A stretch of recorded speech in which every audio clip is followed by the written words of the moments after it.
Hey everybody, and welcome to another episode of the Sell More Book Show, episode 465. I'm Brian Cohen from Best Page Forward, joined by Claire Taylor from FFS Media. Claire, oh my gosh, today was like the Sell More Book Show, a back-end work day, and we're working on it hard, trying to make sure everybody sees it, who needs it. So how are you doing on this fine day? I'm doing great. We recently got a hammock, and so my life has changed tremendously since we got that hammock.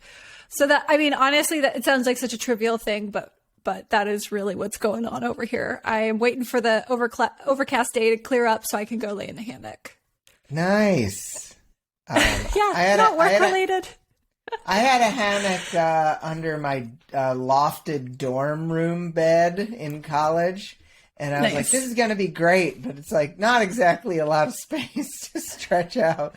So it wasn't as relaxing as I had kind of hoped it would be. But yeah, that's awesome about your hammock, which outside sounds like a much better idea. Yeah, it's starting to get warm here in Texas. I'm a little sunburned, actually, because I fell asleep on it, which I'm like, that's perfect. That's the only way to get sunburned is falling asleep in a hammock. Yeah. So absolutely agreed. I do have other things going on in life. I'm moving my Kickstarter along, and I started a new cozy mystery series, and that's been fun to dive into. And I'm almost wrapping up quarter 1 and feeling pretty good about it so far. Good. And a lot of people just freaked out. Like, it's already the end of quarter 1. I mean, you got 3 more weeks. Don't worry. Yeah. But there's time.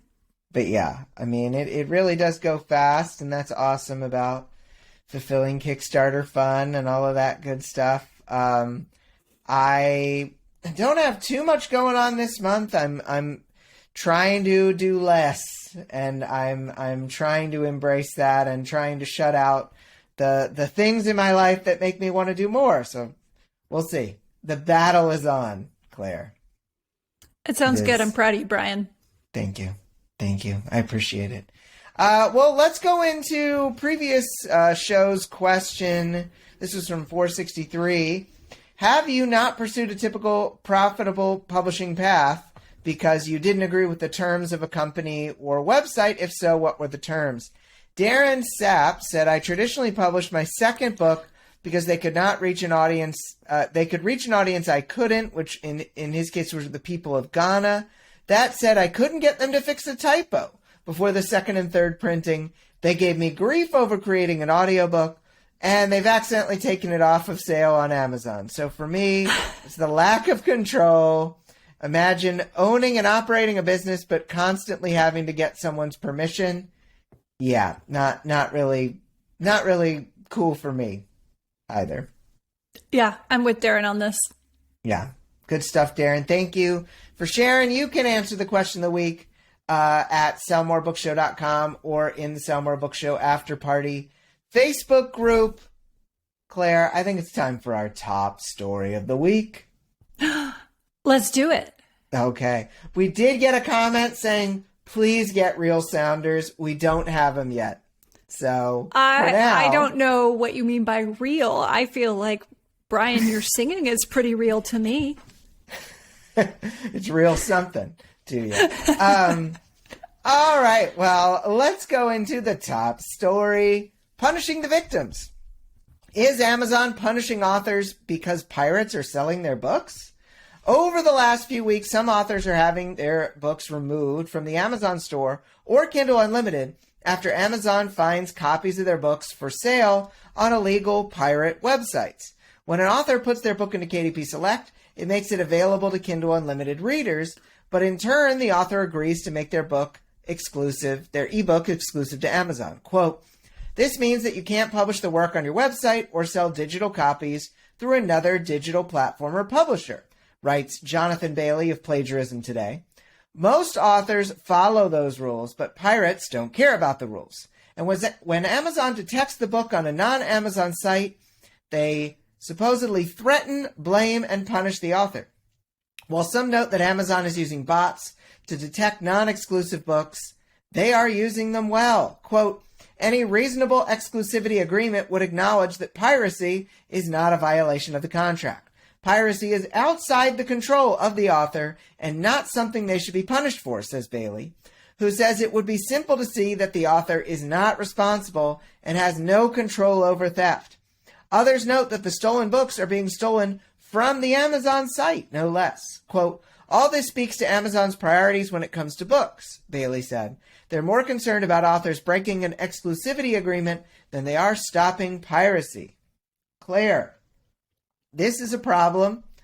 When I've posted on social media talking about KU or not KU, I'm seeing multiple comments saying, well, I can't join KU because I'm afraid about my books coming down. And that is a problem for Amazon because Amazon wants more books in KDP Select. But right now, the ability to protect said authors is not going so well. What do you think about this? Yeah, this is a huge publicity issue for Amazon if they want people to continue to give them exclusivity. I also think that you could have 20 authors get dinged by this, right? Or you could have even 200 authors get dinged by this. And it's still a very small proportion of the authors on KDP and, just publishing on Amazon in general. So I don't think that it's anything to freak out about, but I think that it is, it's always a possibility. I think it's probably a lower risk than, driving in a car, but it's, the problem is that the stakes are very high because if this happens, it can take down all of your books and there is no clear path for appealing it, which has always been the issue. You can appeal it. You're not guaranteed to be heard. It's hard to get in touch with someone and they can just be like, no, you should have gotten it off the pirate site. It doesn't make any legal sense. It's not in anyone's interest for Amazon to keep doing this. So I think really the problem is that Amazon doesn't see the urgency of shutting this down and making it easy for authors to appeal when something like this happens so that energy can go somewhere instead of all over the internet saying Amazon is shutting down accounts randomly. Yeah, because people hear that. And even if it is, like you said, 20 out of a million, that a lot of those million will hear about the 20 because it is, as you said, it's a PR problem. And I think that this is legally murky, in my opinion. Like you said, it's a legal problem. Honestly, I don't know what has to happen for it to get solved quicker. I hope it gets solved more quickly. And I think that at some point, the thing that would get this solved is maybe if some of those authors banded together and they did take legal action, because this is not, this has to be a violation of something, you'd assume. Right. It's going to take collective action to get anything done on this, but it's also complete nonsense that authors have to do that. Amazon is the reason this is a problem. Amazon is. And so why do authors have to appeal to Amazon? Hey, people are pirating our books and you're shutting us down. Amazon, just to go on a separate side rant, Amazon doesn't have to do this exclusivity thing. They don't have to. And they don't have to enforce it like this, but they do. And so the point that some of these books are being pirated from Amazon is legit. And I just think that you shouldn't have to create some sort of alliance or union to protect yourself to defend yourself against being punished for being victimized.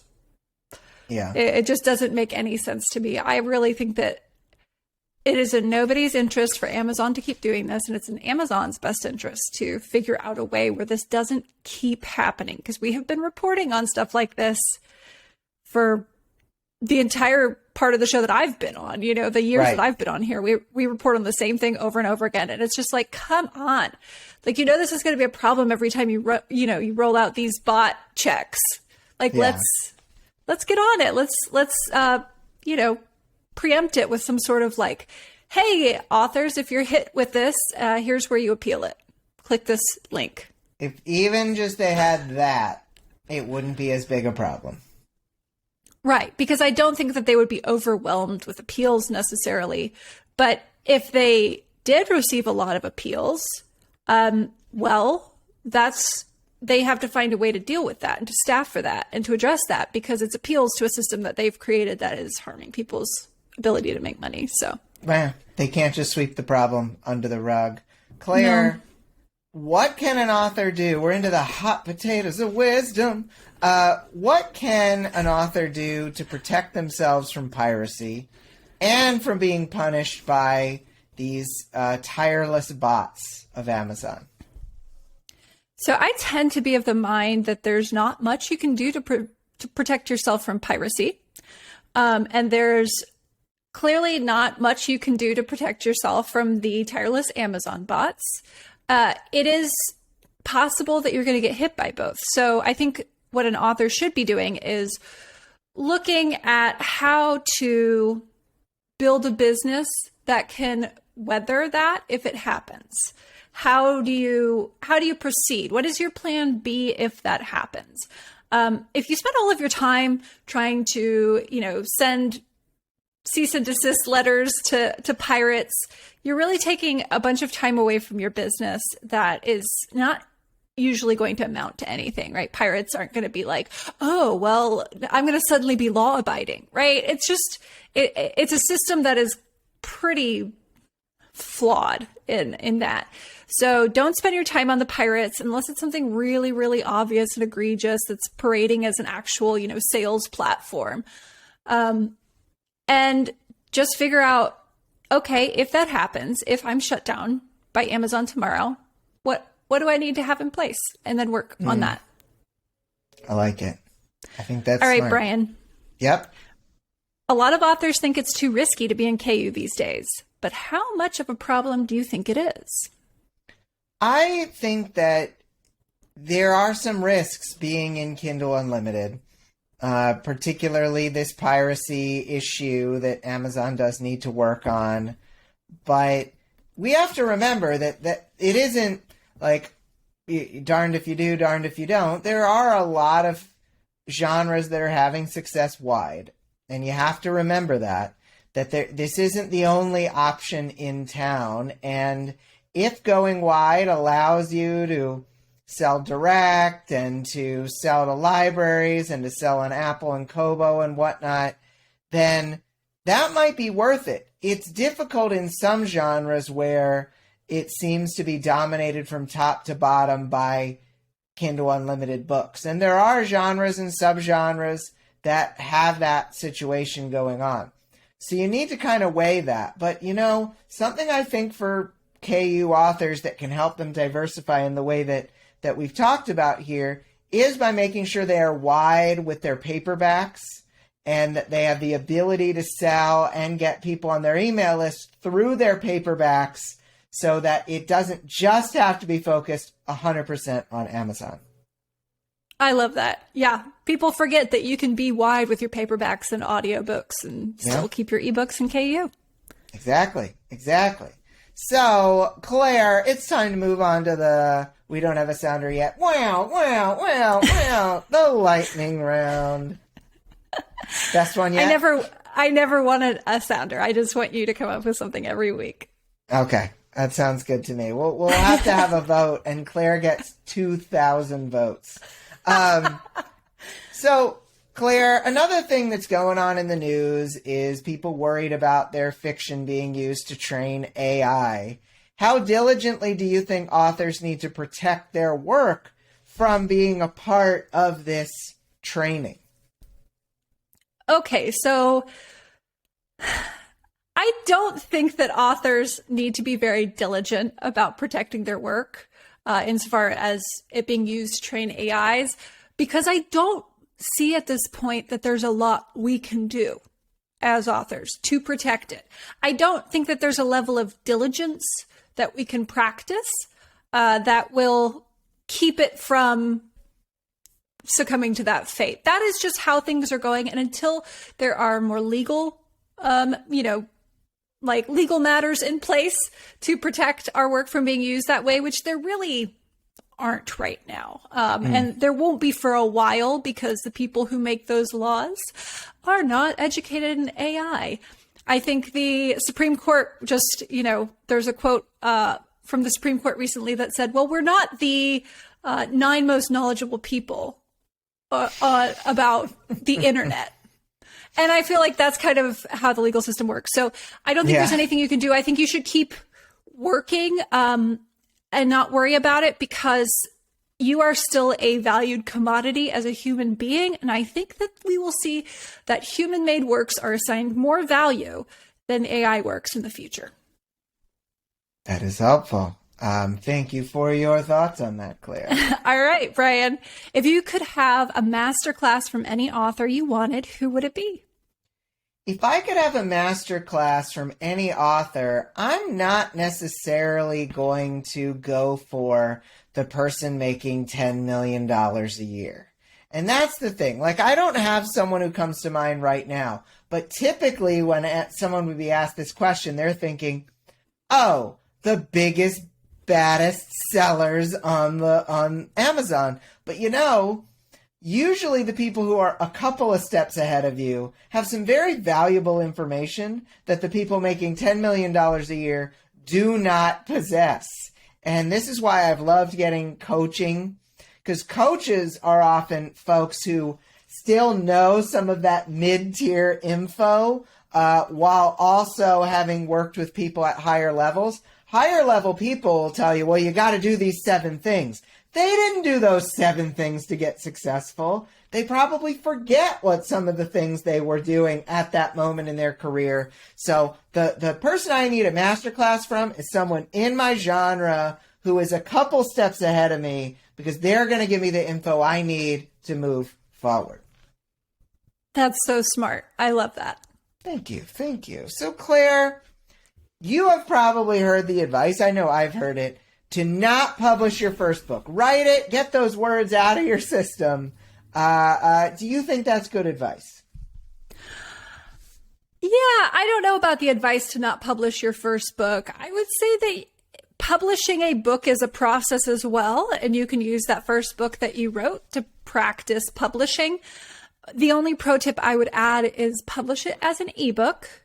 Maybe don't publish it as a print book for a little bit. You're going to want some print copies to hand to people maybe, but here's the thing. If you just publish it as an ebook, you can unpublish it and it disappears from the internet. So if later on down the line you decide, I don't want this to be available to sell anymore, you can take it down from sale, and then it's gone. Whereas if you publish a print book, there's those copies floating around. Amazon will have the consignment or third party copies available. And so it could still be out there, which is not a huge thing. Probably no one will care. But yeah, I would say go ahead and publish it. Give yourself a little trial run. Why not? I like your advice on that one, because I published my first book in paperback and it has so many typos and I will never fix them. Yeah, no, my first book has been taken down, but it's still there. I think you paid $300 to get it. Nice. Can't wait. Would not recommend on that one. Yeah. Okay, Brian, how many drafts do you write today versus your first few books? So I've always been a person who wants to work as little as possible. And so when I write books today, I probably get a maximum of about 3 or 4 drafts. Back in the day, it was probably 4 or 5, and then I just got sick of it. And so I am not the person with 50 different versions of drafts. I would rather get it out the door. Of course, we want to get any errors out of it, but I am not a person who likes the editing process. I will get alphas involved, betas involved to help me earlier in the process, just so there aren't as many drafts floating around, because I'm over it and I don't want to do more than 3 or 4. Your mileage may vary. Yeah, exactly. And I have clearly been reading too many paranormal books lately because I was like, alphas, do we really need them for this process? Oh, right, We Claire, do. you're an author. We do. Anyway. Yeah. So, Claire, what would be your what would be your ideal writer's retreat?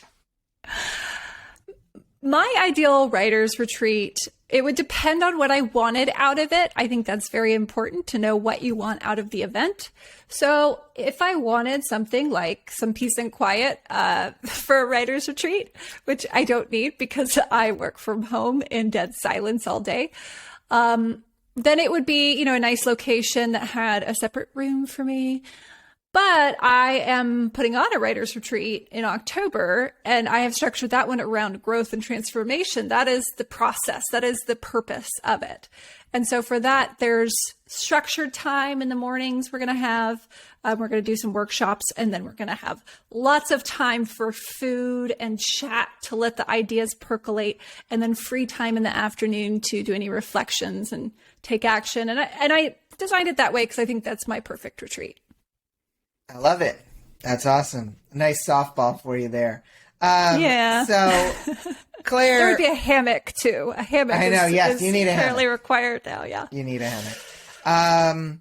Claire, we need a question of the week. We talked about the joys of people getting the boot from Amazon. We talked about obviously some different questions in the lightning round. What do you want to ask our wonderful readers, listeners, authors today? I think we should ask, what is your plan B if that were to happen to you tomorrow on Amazon? Yeah, if you were to have your account taken down from Amazon, what would your plan B be? You can answer the question of the week over at the After Party Facebook group or at the website sellmorebookshow.com. We are also starting a YouTube channel. We'll get the links out to that and everything, but we'll be posting our videos and our little snippets there. So you can ask the questions there too, and we will try to fish them out of the comment section. So, yeah, and be sure to subscribe. Subscribe. Right? Isn't that what they say? Yeah, like and subscribe. Like and subscribe. I saw a joke post the other day. It was like, have a werewolf character whose name is Like and Subscribe, and it just seemed like a good one. I love it. Yeah, so like and subscribe. Claire, I know you're getting stuff together, but is there any FFS media stuff people should be paying attention to in the month of March?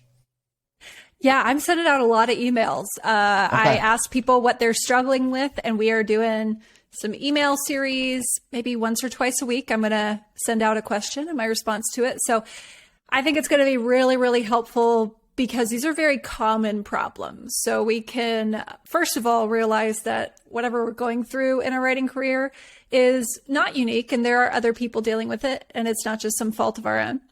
And then figure out some steps to make life a little less of a struggle.